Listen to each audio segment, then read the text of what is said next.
Coming up on this episode of Booked on Rock, it's the story of Megadeth with author Greg Prato.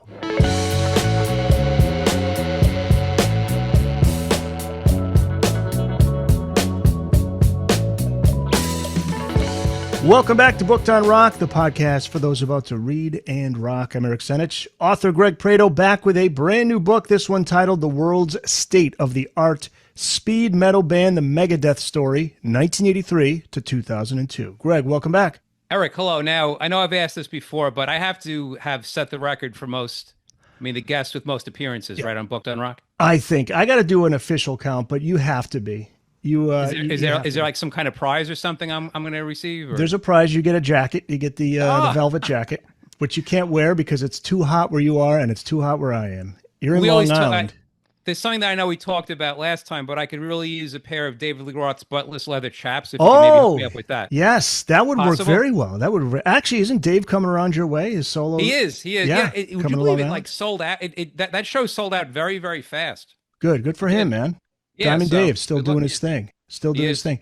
So let's talk about Megadeth. For this book, a lot of interviews, some interviews from before, but there's some exclusive interviews just for this book.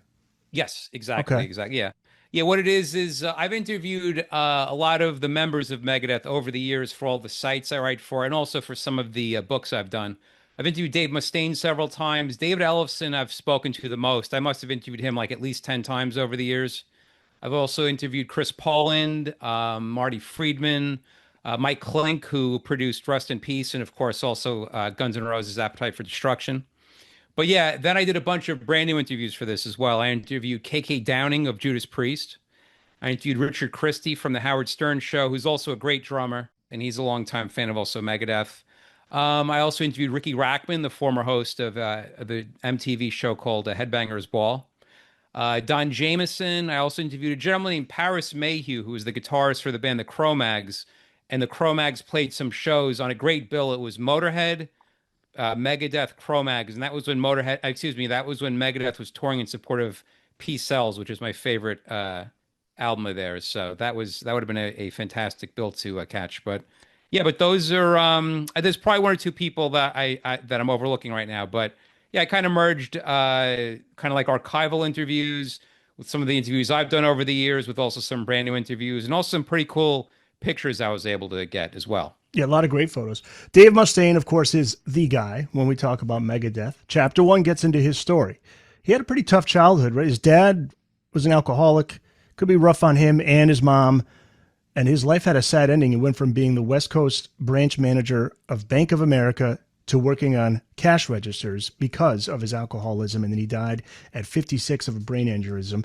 And sadly, Dave didn't learn from his father's demise, right? At least not right away. Yeah, which is sad. I mean, you would think that if you see what happened to your father and just how his father treated him so badly at certain points as well, due to, I'm sure it was due to his alcoholism, and also the way that his father was also treated when his father was young too. He talks about that he was also abused by his father as well. So yeah, it was just kind of passed down from generation. I mean, just not the abuse, but just the, I guess, alcoholism.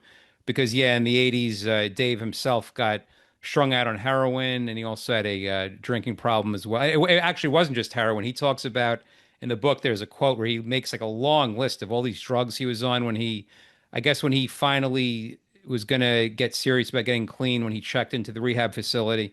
They had him make a list of all the drugs he was on. It was like a laundry list. It was like, it's insane that he was able to, that he's like still living pretty much from all the drugs he's done. And that did affect his status with Metallica. As we know, that's the story that most people know about. A lot of drinking when he was in the band, and he had a volatile temper. He got into fights defending his bandmates, but also with bandmates, right? He punched James Hetfield. He did, yeah. There's a famous story that Dave Mustaine had a dog, and because he was supposedly dealing drugs at the time, and his dog he was using for protection as like a watchdog. So the dog, I think, was going on Ron McGovney's car and maybe scratching it or something like that. And Ron McGovney's Metallica's original bassist. And Ron and James didn't particularly care for that. And I think the story goes that James may have kicked the dog, and that really pissed off Dave, so he wound up, yeah, punching James Hetfield in the mouth, and I think, yeah, they got into a big fight. But that was not when Dave Mustaine was thrown out. He actually stayed in the band for a while longer after that, because that was before even Cliff Burton was in the band. So that may have been like maybe 6 months before he was kicked out. But yeah, one thing that people don't really talk about, and I talked a little bit about this in the book, is I'm a fan of Metallica like everyone else is, but people tend to let them off the hook the way that they mistreated Dave Mustaine. If you think about it, they made him drive drive in a, it was a U-Haul attached to like, it was a James Hetfield's truck attached to a U-Haul or something like that. Everyone, the whole band drove from West Coast to East Coast under horrible conditions. They almost died in like when they hit some kind of icy road or something like that. So and then Dave Mustaine talks about that that some people, part of their group had to stay inside the U-Haul, and it was pitch black and not even heated. So that's like a horrible existence. So they make Dave Mustaine and everyone drive from the West Coast to the East Coast, and then shortly after they get there, they fire him and send him back in a on a bus. Meanwhile, they're flying Kirk Hammett through the air through a to New York. You would think maybe they shouldn't have made Dave Mustaine come all the way out to the East Coast just to fire him. And if you're going to fire him, maybe try to scrape up enough money to at least fly him back and not have to, because if you think about, that must be totally torturous to be in a bus for that long, thinking about how you fucked up and everything like that. And, Dave Mustaine's famous quote, which I talk about in the book, is when they told him he was fired, his first question was, what, no second chance? Which I think is a pretty valid question on his part. The way they fired him was described by Lars as almost being like execution style. Talk about the day they fired Dave, how they went about that. Well, what it is, behind Dave Mustaine's back, they already had it lined up that Kirk Hammett knew he was either trying at, or maybe he already had the gig. Like they're already scheming how he was going to come out and everything like that. Because at the time, Kirk Hammett was in the band Exodus, which was obviously a very popular and also legendary thrash metal band from also the Bay Area and San Francisco. And so they had so Dave Mustaine wakes up one morning. The whole band is around him. They're like, "Look, you're fired. Pack up all your shit. Your bus leaves in like an hour or something like that." And then Dave Mustaine's his first question was, "What? No second chance?"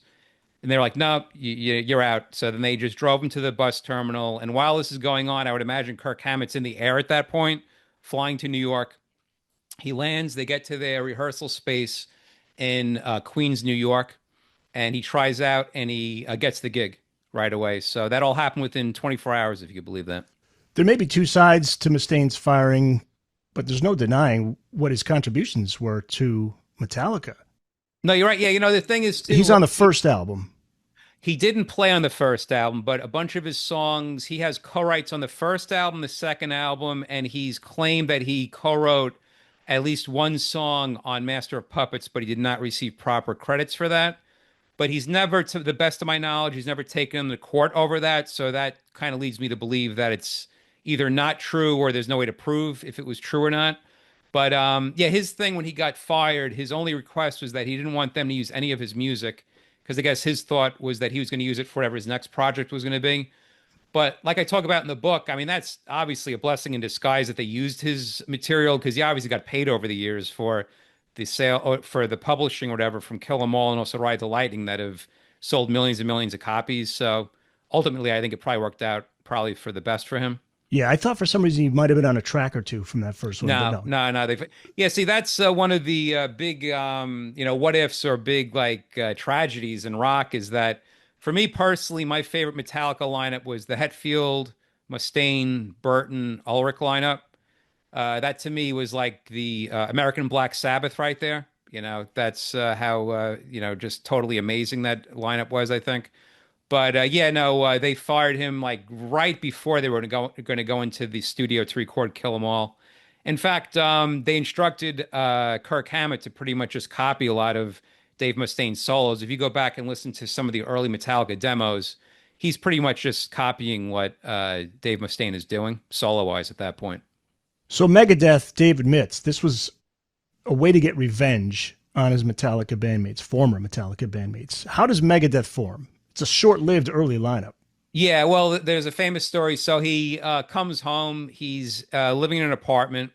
And one day he's hungover and he's woken up by a gentleman upstairs. Or let me think, the gentleman would have been um, directly below Dave Mustaine. He hears him playing he's a bassist, obviously, and he's playing the opening riff to Van Halen's Running with the Devil, but very, very loud. And Dave Mustaine said that's the worst bass riff you could possibly hear if you're hungover in the morning. So he hears that at deafening volume, and he's probably yelling, "Shut up, shut up!" He's not. The guy below him is oblivious. So Dave Mustaine grabs a potted plant and throws it down one level below, and it crashes on I guess the AC unit, the little metal fixture, and it crashes. So whoever's playing it finally gets the idea. All right, stop. Then shortly thereafter, maybe like a few days later, he gets a knock at the door and he opens it up. And he didn't know at that point that it was the guy playing the bass and also another gentleman. And they asked Dave Mustaine, "Do you know where I can buy some cigarettes?" And Dave Mustaine says, "Cigarettes? Just go down to the next, like the closest fucking deli." Like, what kind of bullshit? And he just closes the door. Then he hears a second knock, opens it up. It's the same guy. He's like, "Can you tell me where I could buy some beer?" And Dave Mustaine goes, "Now you're talking." So, so then, so one of those gentlemen, the guy who was playing the bass below, was none other than David Ellefson, who we all know went on to become a big part of the whole Megadeth story. He was a longtime bassist, co-wrote a lot of the material, came up with some great iconic bass lines. And yes, that's pretty much so. So they connect. They go through a bunch of members over the next year or so, including It was a short-lived lineup featuring Kerry King of the band Slayer. He was briefly in Megadeth early on. Yeah, that's But then they interesting. finally get the definitive lineup, my favorite Megadeth lineup, which is Dave Mustaine on vocals and guitar, David Ellefson on bass, Chris Poland on guitar, and Gar Samuelson on drums. Now, Chris Poland and also Gar Samuelson, their background is jazz fusion. It's not metal. And they add a whole interesting element to what makes Megadeth totally unique. If you listen to Peace Cells or even the first album, which is called Killing Is My Business, compared to any of the other big four of thrash, they have a totally different vibe. It's like a very speedy fusiony type thing, which I absolutely love. And to me, that's again, it's one of those what if tragedy type things because Dave Mustaine was able to catch lightning in a bottle twice. He got a lineup together that was as good in my mind as Metallica, but then they only lasted for just two albums because after Peace Sells, Chris Poland and Garth Samuelson are excused due to drug addiction and also some other stuff going on behind the scenes. And the band name Megadeth, that can be traced back to that bus ride that Dave was on from the East Coast back to the West Coast right after he's fired by Metallica. Yes, he comes across a pamphlet. I think it was a governor. I believe his name was Alan Cranston or something Cranston. Definitely not Bryan Cranston, the gentleman from Breaking Bad, right? But and it was a pamphlet, and I believe the phrase said, "The arsenal of Megadeth can't be rid, they say." That was the quote. And Megadeth spelt, of course, at the time was Megadeath, but Dave Mustaine shortens it to Deth. That was their trademark with their band name. And so ultimately they wound up going with that because Dave Mustaine's quote is like, "I was running in a band called Metallica. Like, how am I gonna? It's impossible to get heavier than Metallica. You already have Iron Maiden, Metallica. Like, what other kind of metal are you gonna use?" And then he realized Megadeth is pretty bloody extreme if you think about it. Oh, that's a perfect name. Yeah, it is. That debut album came out June 12th, 1985. Killing Is My Business and Business Is Good. What kind of response did it get from fans and critics at that point? Yeah, it was pretty popular in the metal underground. At the time, there was a lot of tape trading going on, especially with thrash bands. 1985 is just when a lot of those bands started signing with major labels. You had Anthrax signing with Island, Metallica signing to Elektra. That was actually 1984, but in 1984 they're signed to Elektra. Slayer was in the process of signing to, I forget who they were signed to, but they wound up getting dropped before even their first album came out, and then they quickly signed to Def Jam through Rick Rubin. And ultimately, because of the popularity of Killing Is My Business, which came out on the Combat label, which was a metal indie label, through the popularity of that, they got a deal with Capitol Records. So that's in early '86, and that's later in '86 is when Peace Sells comes out. Yeah, you see their ascent as the years go on. The first album reached 169 on Billboard. Then we see 1986's Peace Sells, But Who's Buying reached 76. 1988, So Far, So Good, So What reached 28. 1990's Rust in Peace, 23. And their highest charting album is 1992's Countdown to Extinction. Do you know what album kept Countdown to Extinction out of the number one slot? This would have been 1992. Was it For Unlawful Carnal Knowledge? Close, close, Okay. close. The gentleman's name, okay, I got it.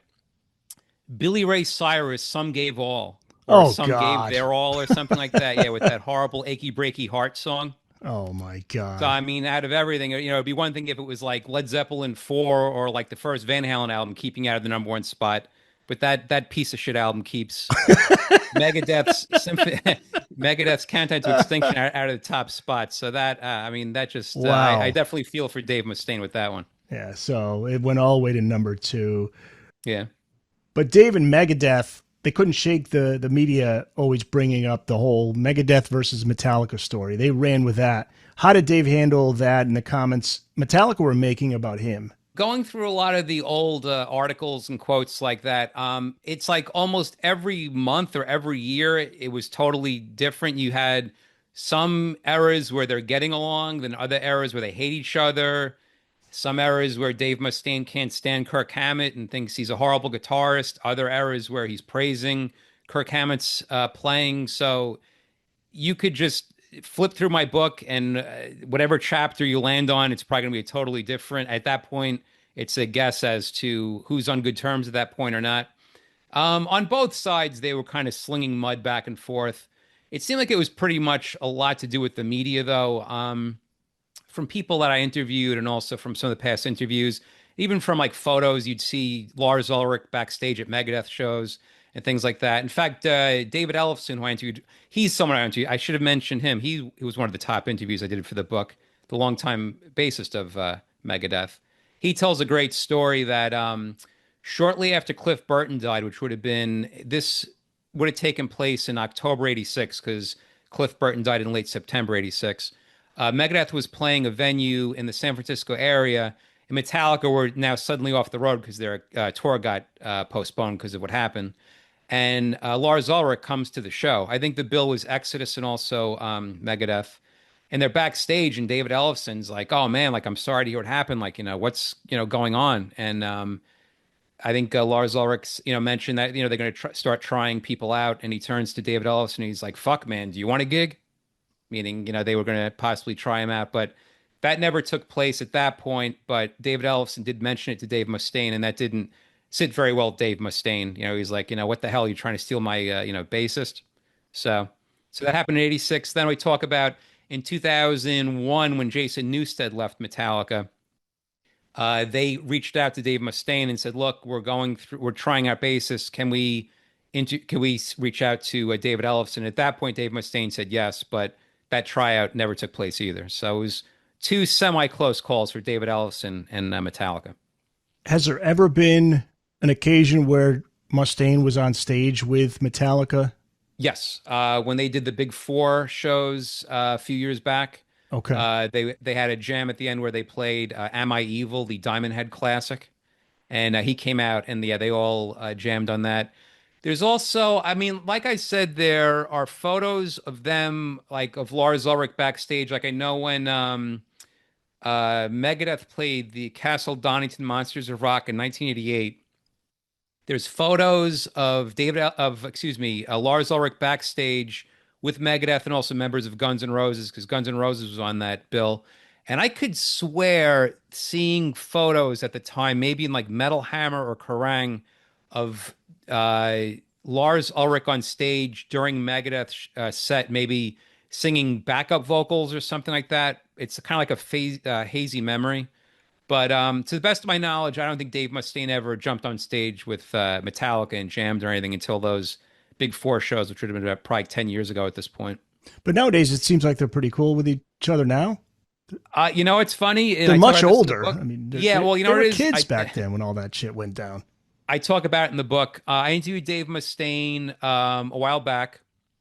I asked him how things are currently between you and also the guys in Metallica. And he said he pretty much said they weren't on speaking terms because you know how a few years back Metallica reissued all their albums as these huge mammoth deluxe box sets. Do you remember that? Yep. They were going to issue one of Dave Mustaine's demos that he did with Metallica, or maybe all the demos he did with Metallica, as a very big box set. But the only thing is, Dave Mustaine wanted his big beef with Metallica was he never got proper credit, or he was kind of cut out a little bit for songs that he wrote. Like, for instance, he claims, I think it was him and James Hetfield wrote all of the song Metal Militia. But when Kill 'Em All came out, suddenly Kirk Hammett's name was on it. So he's like, what the fuck? Like, how Oh, is he getting part of my money that I'm entitled to? I wrote the song. Like, what the hell? So he then, when they were talking about that, putting out that big deluxe box set, Dave Mustaine was, I think, talking to James Hetfield. He's like, yeah, look, it would be great to do. It's a great idea, but this is an opportunity now to finally get everything, corrected with who, the songwriting and everything. And he was pretty much just told, no, the deal is we're going to keep it the way it is. We're just, and then Dave Mustaine was like, you know what, you can go fuck yourself. So that led to wow. them. Yes, that led to that. So that never came out, that deluxe box set. And that also, at that point, when I spoke to Dave Mustaine, I believe it was for the Consequence of Sound site I was interviewing him for. He said that he was not on speaking terms with them. Then I spoke with him not even like a year later, I think for the same site, and he said, "Yeah, everything's fine now. We're all, we're all on talking terms. Yeah, everything's fine." So who know? I mean, right now, who knows what if they're on good terms or bad terms? It seems like which way the wind blows, pretty much Yeah, it dictates if they're seems on. Yeah, the yeah, same as it was before. It depends right. on the time you ask Dave what he thinks. Yeah, the Similar, I guess you could say, to David Lee Roth and also Van Halen, right? Like in the late 70s, early 80s, they were one for all for one. Then they hate each other. Then they're trying to get together. They can't get together. Who knows? and remember when they removed Michael Anthony's image from the albums on Van Yeah, a Halen's little. Yeah, website? yeah. Similar. That's similar to when Sharon Osbourne deleted Bob Daisley and Lee Kerslake off those first two Ozzy albums. Yep. Yeah. Yep. I think Deep Purple they briefly did that with Richie Blackmore's likeness on a either a shirt or something that had the Machine Head image on it. I remember like a while back there was like I remember reading someplace on the internet like there were fans that weren't very happy with that, but I think that was just like a passing thing if that ever even happened at all. That seems like I may have heard something like that. Well, one last quick thought on Van Halen before we get back to obviously Megadeth. That's what we're talking about. But I would love to see one day Dave, Mike, and Alex just get together, whether it be on stage or not. It'd be just cool to see those three guys at least bury the hatchet.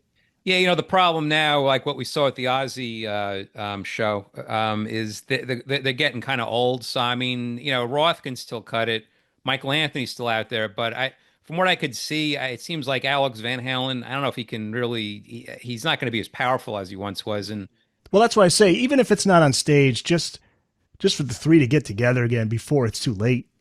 yeah, Give it's Michael like some closure because Michael yeah, Anthony. no, you're right. You're right. And it's like weird too how when Alex Van Halen was doing all the publicity for when his book came out, he was saying, "Oh, the first person that called me after news broke of Eddie Van Halen dying was actually Dave." Or no, the first person he called was Dave. But then you hear so you hear that, it's like, all right, good. So now they're like on good terms. Then you hear Alex Van Halen saying, we tried to do a tribute tour to Eddie, and David Lee Roth refused to even mention Eddie, and we almost got into a fight. So, I don't know. whichever These guys will just never get along. whichever way the wind Yeah, blows, just like with yeah, Megadeth. The world's state of the art speed metal band, the Megadeth Story, 1983 to 2002, is the name of the book. Greg Prato is the author. Did your wife do that cover? she did. Let me That's what I actually, thought. what? I thought I I saw it in will, the credits. I will let you pull it up again so you have like a nice picture as opposed to. I mean, I'm not saying you have to do it now, but just in No, the I'll edit. put it up. I'll put it up. Yeah, I got it right. Let's see. It's in the credits here. Here we go. Front cover design by Mary Prado, the There you go. legendary Mary Yeah, Prado. I yeah. She love it. is. She's very talented. She's a art teacher, so and she's very fluent with Photoshop and all that stuff. So yeah, she's always a great big help with designing covers. Yep, always does a great job. So you note that the noticeable artistic leap forward for Megadeth is between that first and second album. What do you attribute that to? Well, I mean, when you go from a indie that's on a that doesn't have that much money, then to suddenly on a major label which has a lot of money, you can spend money on like either remixing or making it sound better. What's funny enough is the Peace Sells album was already recorded. It was going to come out on Combat, but once they signed with Capitol, Capitol liked it so much, which obviously it's gone on to be considered a classic metal album. I totally understand why they would want to put it out.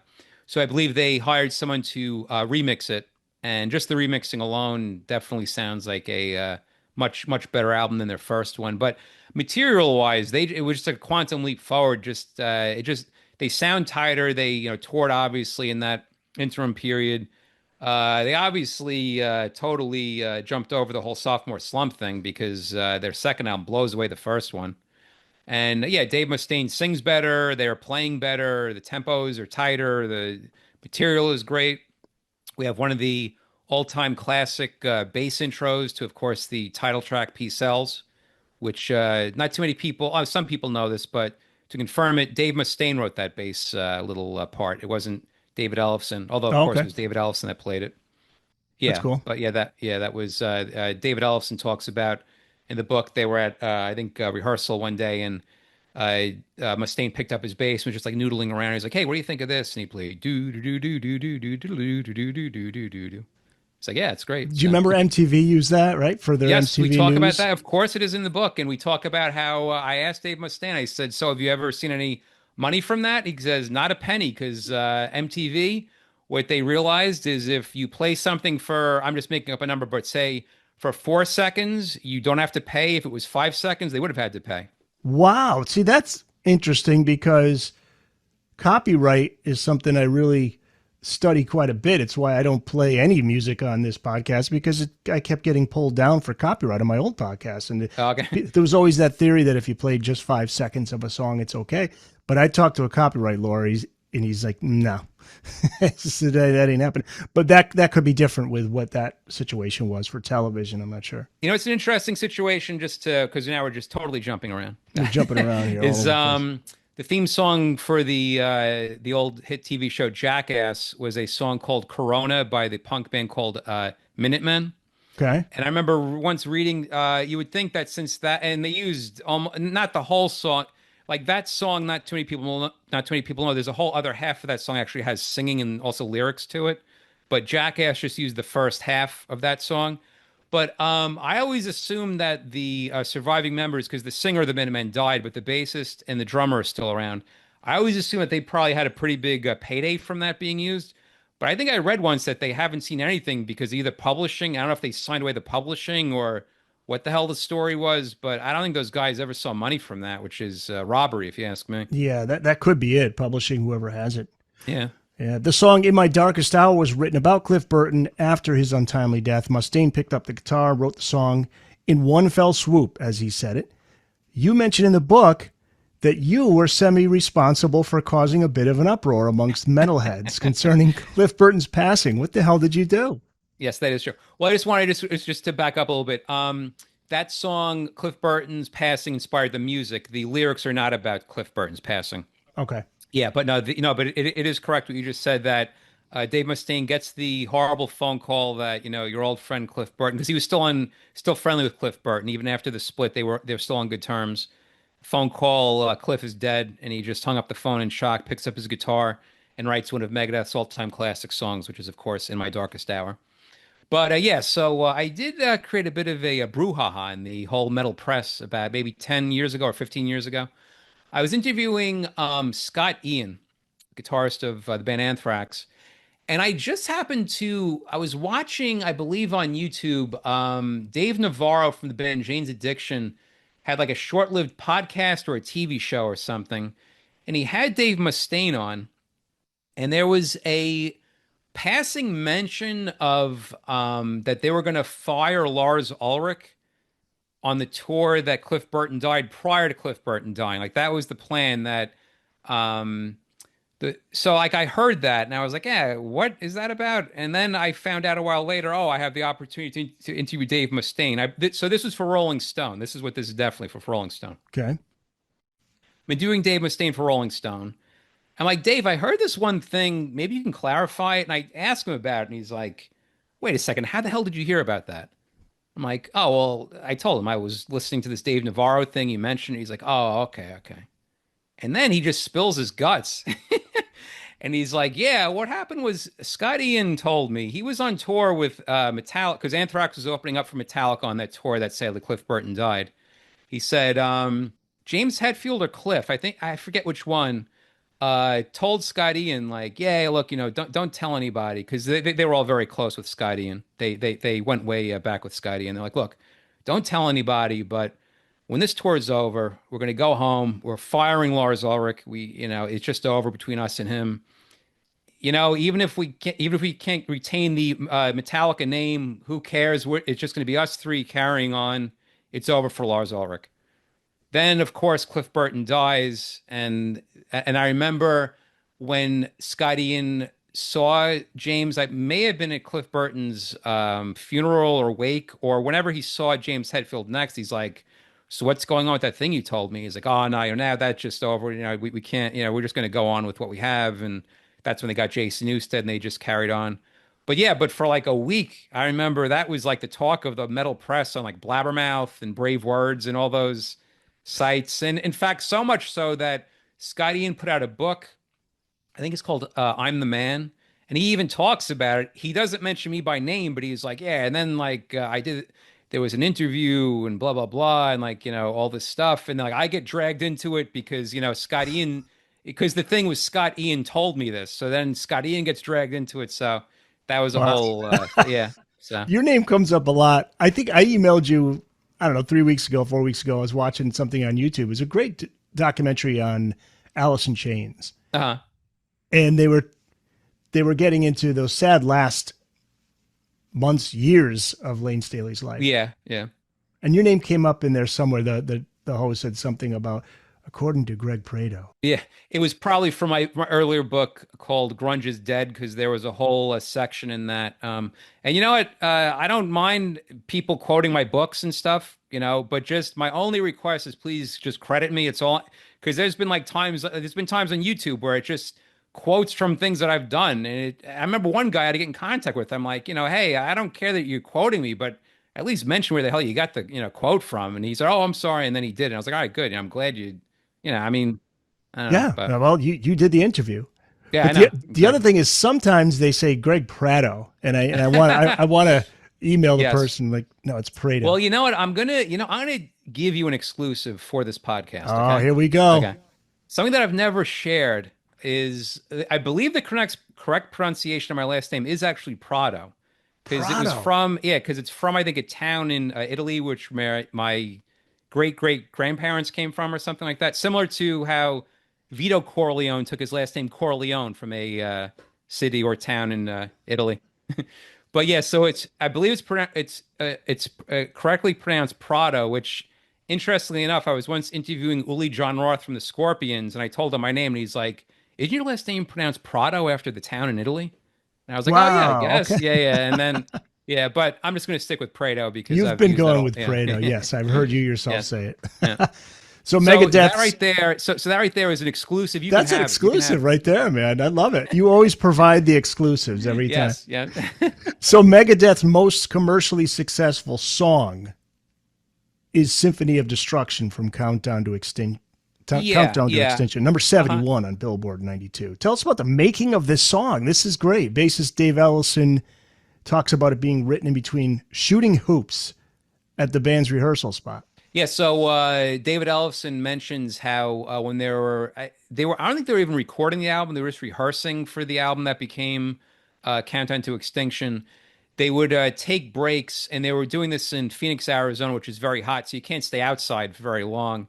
But they would be jamming, working on something, and they would say, "Ah, let's go outside and just take a break. We'll just shoot some hoops." They go out, shoot some hoops. Then Dave Mustaine would be like, "All right, you guys, I'm gonna go inside. I have something in my head. I'm gonna work on something. I'll be back." And you go inside, come up with Symphony for Destruction.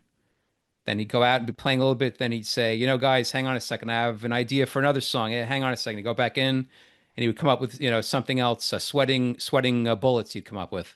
So like so it's, if you think about how I've always found it fascinating how certain people, they just can channel, the music just is almost like channeled through them. I mean, obviously Eddie Van Halen is a great example of that.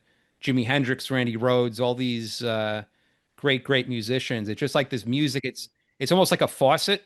Turn it on, turn it off, turn on. Yeah, that's fascinating. And Endlessly then fascinated by that. It's like they're superhuman. I mean, just because I could never do it, so I just that wonder. I'm so glad you said that because something that I find fascinating too is like now you take Dave Mustaine. He looks like a regular normal guy, right? But yet he comes up with all these great riffs. Now, how many times have you gone on and seen like a local band that sucks, that has horrible, musicianship, and every schlubby there's like zillions of guitarists that can't do that, but there's just that one in a million that, is just that gifted, whether it be, like I said, Randy Rhoads, Eddie Van Halen, Jimi Hendrix, and Dave Mustaine. I'm telling you, I was recently interviewed on David Ellefson's podcast, and something I said, which and I felt like this before even the recent death of also Ozzy Osbourne and this whole onslaught of, which I agree, Ozzy Osbourne was fantastic. He deserves all the accolades and everything. But I think it's going to take Dave Mustaine sadly passing away. When he passes away, then suddenly they're going to be like, oh, he was a genius, the one of the greatest metal guitarists ever, one of the greatest riff writers ever, a underrated lyricist, songwriter. That's sadly what it seems like it takes nowadays for people to finally give people their due, which is kind of sad. You should be able to give people their due while they're still with us and you can enjoy it. But that's just the way I guess it works out.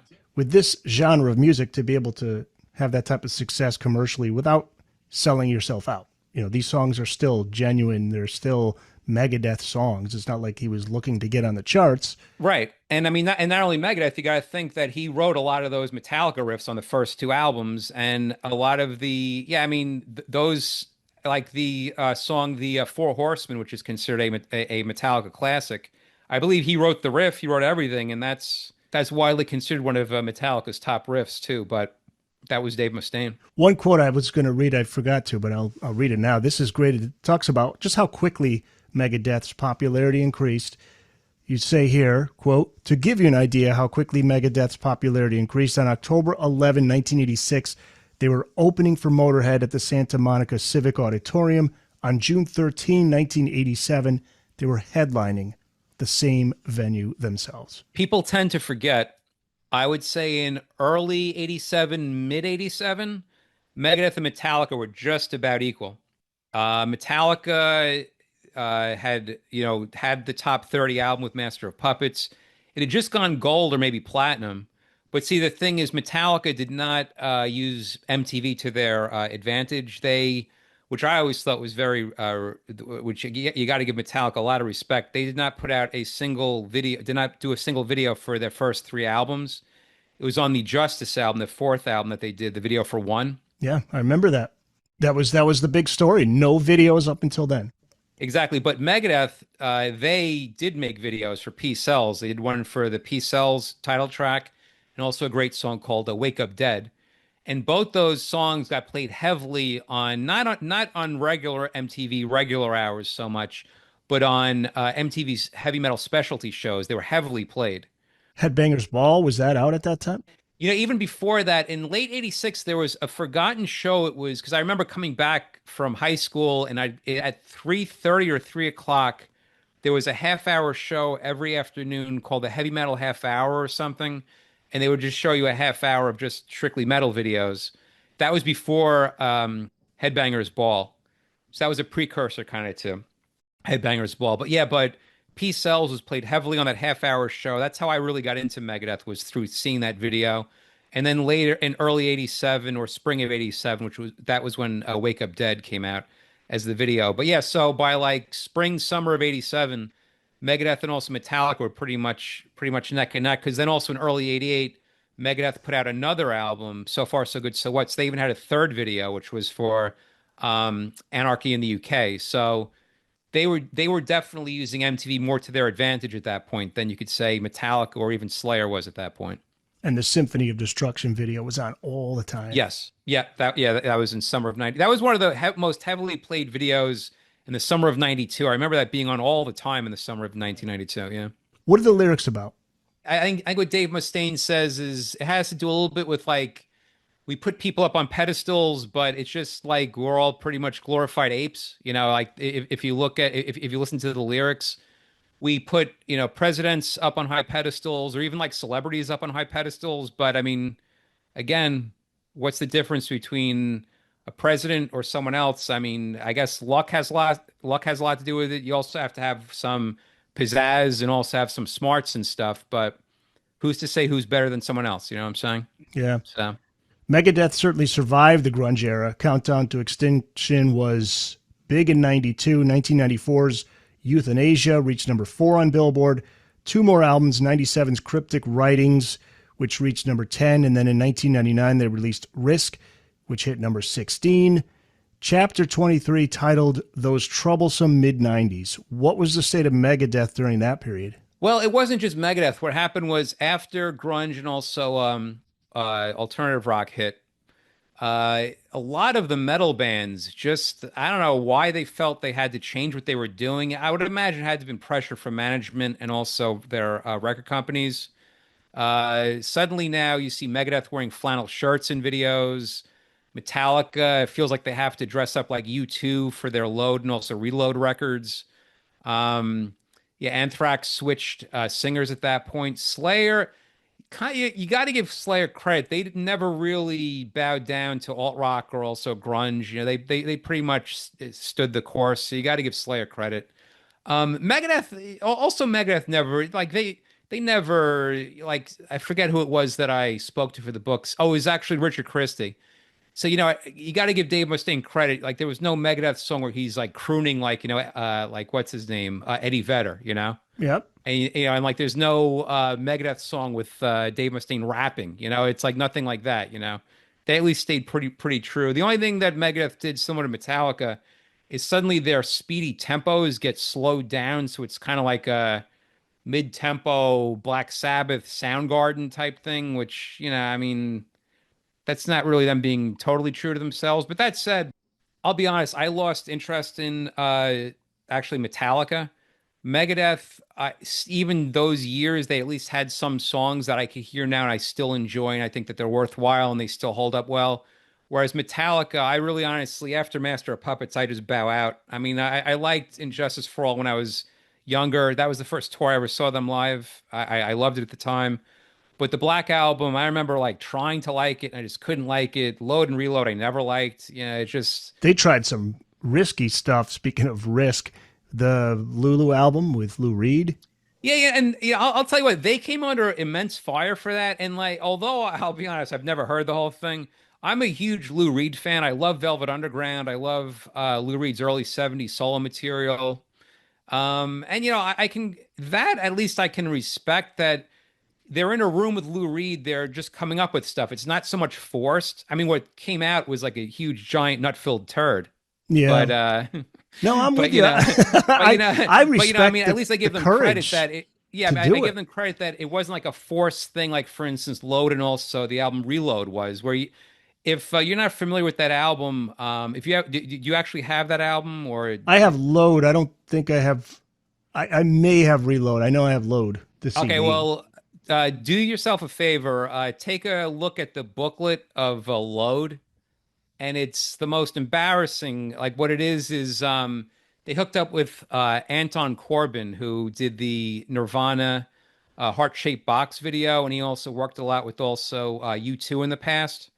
And suddenly they felt like they had to be like Bono doing like a whole Vegas-y like they have eyeliner on, they cut their hair, they're wearing all these like silver pan. It was so forced and so just bloody embarrassing. But it's something I talk about in the book that you got to give Metallica credit because the worst. Well, I mean, I'm going to say the worst they got. I mean, like I'm saying that. Meanwhile, no one gives a shit what like I think Metallica's still selling at stadiums, so they obviously did the right thing. But I'm just saying, for me, as like a once Metallica fan, it's interesting how the worse they got, the bigger they became. You know, Yeah, yeah, that they're so huge. Yeah. so they're almost like, you could say Metallica are almost like magicians. They Well, were I able think to. they lost a lot of fans, but they gained a lot more with the change of sound. They gained more mainstream fans, I think. Something I talk about in the book. I love Until It Sleeps, Hero of the Day. I mean, those songs were great for rock radio. Yeah, see, it's just at that point I'm on to, I'm listening to Soundgarden, Faith No More. Then later on I'm into like Jeff Buckley. I'm just not into, and the thing too, like for me, those Metallica songs, I think they're just trying to sound like Soundgarden, so I'd rather just hear Soundgarden, or they're just doing like slow plodding things. I'd rather hear Black Sabbath Volume 4. And at least that's authentic and it's, the real thing. Which is, I get what you're saying, which is why you appreciate Lulu more because they just did Right. something Yeah. that I mean, was, from an you artistic know, standpoint, let's just try this and see what happens. It feels right. I'll be the first one. I'll be the first one to say that Lulu to me is like that's like probably musical kryptonite to me. But at Yeah, least I can. it's pretty but I brutal. mean, at Yeah. least I can listen to, and not listen to it, but at least I can say, well, look, they didn't. They got in a room, they hashed it out. Whereas the other stuff, I don't know what the hell they were thinking. Yeah. Your original plan was to cut the book off after the Risk album in '99. What changed your mind? Because the Risk album is their Load, or it's their Music from the Elder, or it's their Van Halen 3. Okay. It is an album that should be deleted. It should Yeah. be erased. It should be forgotten. Put it in a bottle and throw it out in the ocean. Let it just float away. Yeah. Yeah. That was the end of the period that you say is their best period. Well, you see, that's the thing is in the late 90s. All right, so people widely consider the Rust in Peace lineup to be their definitive lineup, which is Dave Mustaine on vocals, guitar, David Ellefson on bass, Marty Friedman on guitar, and the late, great Nick Menza on drums. Now, I personally think that's a phenomenal lineup. Greg Prato's choice for greatest Megadeth lineup is the Peace Cells lineup. I'm sorry. I'll say that till the absolute day I die. But yeah, so the Rust in Peace lineup uh, comes in 1990. Then by the late 90s, it's kind of the band's fracturing. Nick Menza leaves in 1997. They do Ozfest. They carry on with I think his name is Jimmy DeGrasso, who was in Y&T and Suicidal Tendencies. Yeah. Yeah, and I they remember that carry on name. for a bit.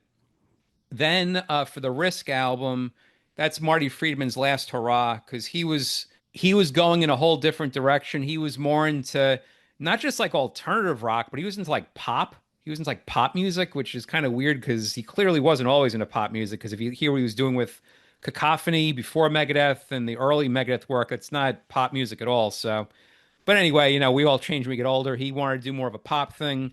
It rubs off on Risk a bit.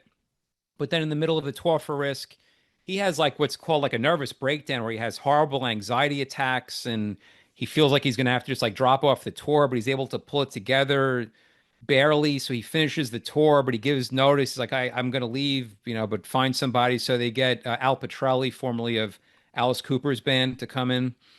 But yeah, so in 1999 is, I believe, or 2000, either 99 or 2000, is when Marty Friedman leaves. And that to me is just the end of the Rust in Peace lineup. People refer to that as the Rust in Peace lineup. So, yes, now you no longer have Nick Menza nor Marty Friedman in the lineup anymore at that point. Yeah. Then there was a hiatus thereafter. After The World Needs a Hero, Dave Mustaine, yeah, through the course of Megadeth, he relapses every so often and has to go to rehab every so often, which I give him a world of credit that he is still with us. He was able to do that. I mean, that I always tip my hat to people if they have problems. It's very hard to admit you have a problem and to go do something about it. And to Dave Mustaine's credit, he's done it numerous times. So you got to give him a lot of credit that he, has done that. And Sure. yeah, so one of the many times he has fallen off the wagon, but he does the right thing, goes to rehab. He claims that he fell asleep. He had his like hand or something behind, well, I don't know how he had it, maybe behind his back. He fell asleep on a chair with like a metal rim or something like that, and it cut off the circulation to his hand. And he woke up. He did some kind of nerve damage. The same thing happened to Slash. I remember reading Slash's book, and he had a problem where it could be so extreme that sometimes they have to actually amputate your hand, if you could believe that. It's like that Wow. extreme. Yeah. But it wasn't, I guess, that severe with Dave Mustaine. But they did say that they didn't think he was going to ever use his hand. And it was out of the question that he was ever going to be able to play guitar again. But to Dave Mustaine's credit, he's a pretty stubborn gentleman, and he just didn't take no for an answer, and he slowly but surely taught himself how to play guitar again. But yeah, at that point, he just ended Megadeth abruptly. He just says, "No, I'm probably not going to be able to play again, so I'm just going to focus on family, maybe get into the management side of the music business." But Megadeth is over. But they came back in '04. Yeah, but then within a year he's back, and what's weird, and he does not have David Ellefson anymore. He has a whole new lineup. It was kind of weird that he just he retained the Megadeth name. He had a whole lawsuit thing going back and forth with also David Ellefson at the time. They have a falling out, but I don't even talk about it in this book because it only goes up to 2003. So The world's state-of-the-art speed metal band, The Megadeth Story, 1983 to 2002. It's out now. Find it wherever books are sold. Look for it at your nearest bookstore. You can go to bookedonrock.com to find your nearest independent bookstore. And if they don't have a copy there, beat the shit out of them. And oh no, I'm sorry. No, just ask them politely to. yes, and yeah, we have it available as paperback, hard. It's available as paperback, hardcover, Kindle, and also with most of my books, audio version narrated by me. You are hooked on that, man. You love it. You love It's it. all about paying the bills. You know what I'm saying? I have to pay my bills. I have to pay my mortgage. We have to do it. Telling you, man. So let's talk about what's coming next because we got something really cool coming in the fall.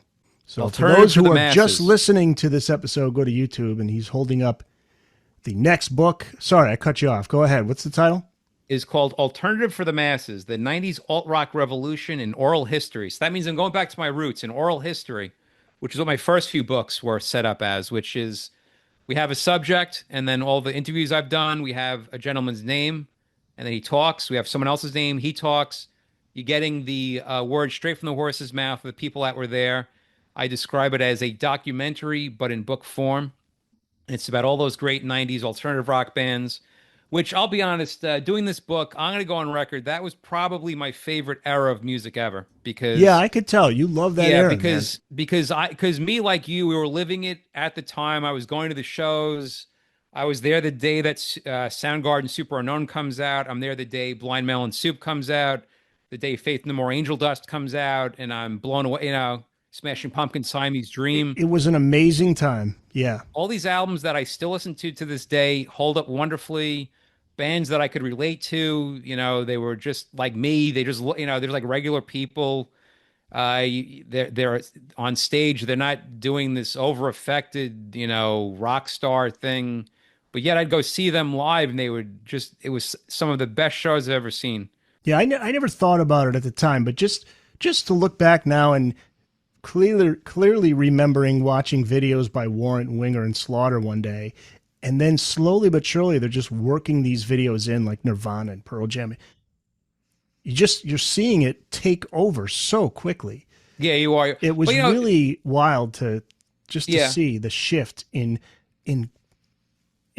rock and roll culture, pop culture too. I mean, it became mainstream. But it's funny. Some people tend to forget it did. The change did occur, but it was a little bit. I even remember it being very like one day we were watching videos by Poison and Warrant. The next day it's Nirvana and Pearl Jam. But it was a little bit of a phasing out period because if you think back, there's a period in 1992 where a lot of hair metal bands are scoring big hits still with like acoustic ballads. I'm thinking I will tell you Mr. Big exactly. to Be With You. Mr. Big to Be With You. I remember that being played. Saigon Kick. Yeah, Saigon Kick, and also even what's the other band that Love Is on the Way? The band Firehouse even had a and You're also so right. I think Steelheart had a hit. Mm-hmm. That may have been 1991 though. That I don't know. Could have been 91. Trickster was around 91. There were Trickster. Wait, it's real. Also Ugly Kid Joe, Cats in the Cradle. Yep. Ah, horrible. But I distinctly remember listening to the local radio station, New Haven radio station, 99 Rock, WPLR, and they were playing To Be With You by Mr. Big, and then it was followed by Nirvana, Smells Like Teen Spirit. Yeah, I mean, sadly, I'd like to think one day we'll see another kind of revolution type thing, but In my lifetime so far, I've never experienced anything like that. That it was from 91 through about 94, almost every month there is a classic album that came out, and sometimes just a few weeks apart. It wasn't even every month; it was like every few weeks. Yeah, it was a So great time.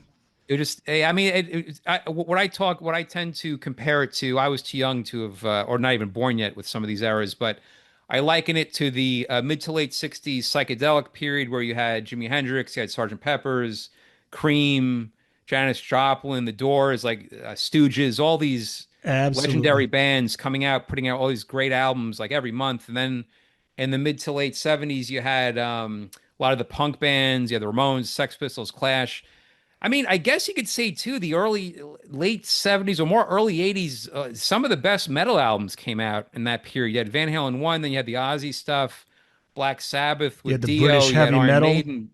Well, yeah, I mean, there's certain eras where there's just like we just kind of get spoiled. We just take it for granted that we think we're just gonna be assaulted with this great music, and then you find out a few years later when you get these like fourth rate Iron Maidens and fifth rate Nirvanas and seventh rate you know whatever like psychedelic band you think of, Pearl Jams, then yeah. yeah, then you realize we had it pretty good for a while. But Hopefully it's a cyclical thing and eventually we'll come back around to it. But it's been a yeah, I mean long it will. time. So I forgot who I talked to for this book, but actually, maybe we shouldn't talk too much about this book since I'm going to come back and talk about this book, Yeah, right? we'll tease it. We'll tease it. But one thing I'll actually give you one little taster. The one thing that someone said, which is pretty good, is I asked a lot of these people I interviewed for the book, like, do you think this could ever happen again? And one person, it was either Lou Barlow from Sebadoh or Corey Glover from the band Living Color. I interviewed both of them for the book. Both said yes, it will happen again, but it's not going to sound anything. It's not going to resemble grunge at all. It's not going to be like that. It's going to be like something that you can't even think of. It'll be like a guy from hip hop merging his stuff with like shoegaze music. It's going to be something that original. And I'm like, that totally makes sense to me. It's not going to be someone ripping off Nirvana. It's not going to be someone ripping off Soundgarden or ripping off Nine Inch Nails. It's going to be someone that we can't even fathom what it is. So Yeah. hopefully Yeah. one day soon. And it's usually it takes that one band or maybe a solo artist, but a band that breaks through and opens the door and the rest come in. I mean, look at also Van Halen's first album. After that comes out, how many people now are copying David Lee Roth, copying Eddie Van Halen? That was like a Van Halen bomb that went off. That suddenly, everyone just was kind of them. You could say the same with Nirvana, the Beatles, the Ramones. There's always these bands every decade or every so often that just breaks down the doors, and everyone either follows or they just copy. Well, I'm looking forward. We'll talk about that book some more when we get closer to the release. Now that's through our friends at Motorbooks, right? It is. Okay, Indeed it is. cool. Yeah, they did a great job. We worked. This book has been I mean, I probably began work on this book about 2 years ago. It was completed about a year ago. But we, took our time getting pictures and formatting it and everything. But yeah, I'm really happy with the way it came out. It's going to come out as a hardcover, also a Kindle or digital, and also again a audio version with me narrating.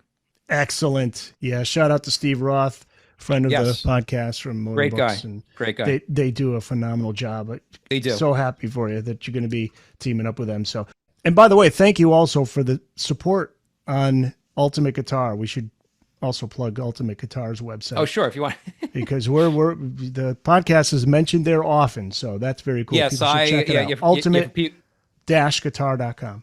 yeah, for people who don't know, I'm a writer for Ultimate Guitar, and we sometimes do news articles from your podcast, right? Absolutely, often, not sometimes, man. It's much appreciated. So Well, yeah, listen, keep the grade A content coming is all I'm going to say. that's and you keep the lights on here, so it's and you didn't make fun of me for having Aaron Rodgers because I teased about you being a Well, Jets fan about having Aaron nah, you Rodgers, know and what? I wished you the best of luck. Now I'm stuck with him with the Steelers. Now my team No, has it. I'm telling you, you can make fun of the Jets all you want because you have to laugh from what's the saying? You have to laugh to keep from crying. Is that the Yeah, famous? yeah. But here I am with Aaron Rodgers. I don't know. I'm not too excited about it, but we'll see. Yeah, We shall see. we'll see. We'll see. I predict this. I predict the Steelers will do better than the Jets at least. Yeah, we'll see. All right, Okay. Greg. Thanks, man. Okay. Thanks again.